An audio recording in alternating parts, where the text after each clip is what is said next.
হ্যাঁ দেখলাম তো। কেমন লাগলো? খুবই ভালো। আচ্ছা, তো কি বলবেন ওনার এই প্রচেষ্টাকে? না, ওনাকে দেখে মনে হলো যে উনি আগে গিয়ে কিছু করতে পারবেন, খুবই ভালো লাগলো। আগে কোনোদিন দেখিনি। আচ্ছা, আজকে প্রথম দেখলাম। আচ্ছা, আপনি দাদা? আমার কাছে কথা হলো কি, এটা একটা মানে নতুনত্ব ট্যালেন্ট। হ্যাঁ, আর এই ট্যালেন্ট সত্যি কথা বলতে কি লাখে একটা মেলে। সেই সূত্রপাতে আমি বলছি কি এটা মানে ভাইরাল হলেও আমি ওনার বাঁশি বাজানো কি আপনাদেরকে আনন্দ দিতে পেরেছে? অবভিয়াসলি, নিঃসন্দেহে। আচ্ছা, নিঃসন্দেহে এটা আমাদের ভালো লেগেছে।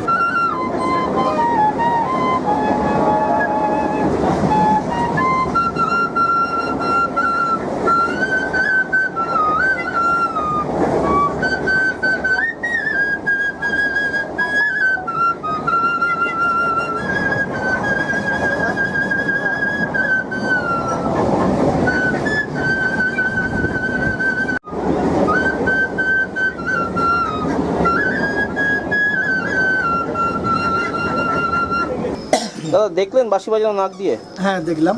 কেমন লাগলো? খুব সুন্দর বাজিয়েছে উনি। আমি এই প্রথম দেখলাম আমার লাইফে। আচ্ছা, কি বলবেন? সবাই তো মুখ দিয়ে বাঁশি বাজায়, বাঁশি বাজানোটাই একটা কষ্টকর ব্যাপার। সে তো অবশ্যই, উনি যে এই নাক দিয়ে বাজিয়েছে আমি প্রথম দেখলাম। এর আগে কাউকে দেখেছেন নাকি? না না না, আমি দেখিনি। ডিটেল এই নাম্বারে হোয়াটসঅ্যাপে পাঠিয়ে দিন, আমি দেখে নিচ্ছি। হ্যাঁ হ্যাঁ হ্যাঁ হ্যাঁ হ্যাঁ,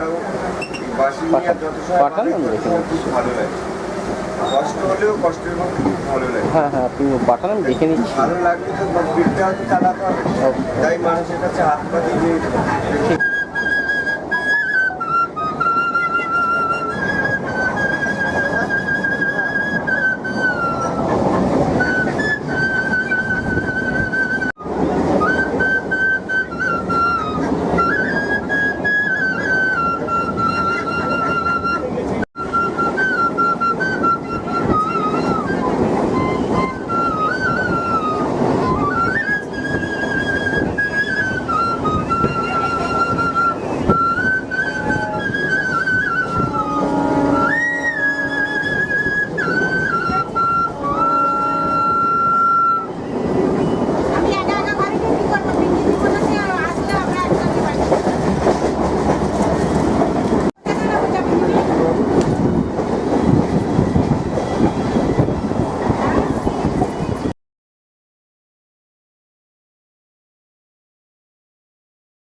আপনি কি জটিল কিছু সমস্যায় ভুগছেন?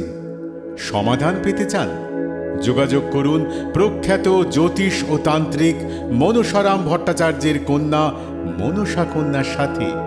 প্রখ্যাত জ্যোতিষ ও তান্ত্রিক মনসা কন্যা হাওড়া জানবাড়ি ও হাতিবাগানের নিজস্ব মন্দিরেও বসেন। যোগাযোগ 9830106967 আর 9239655323।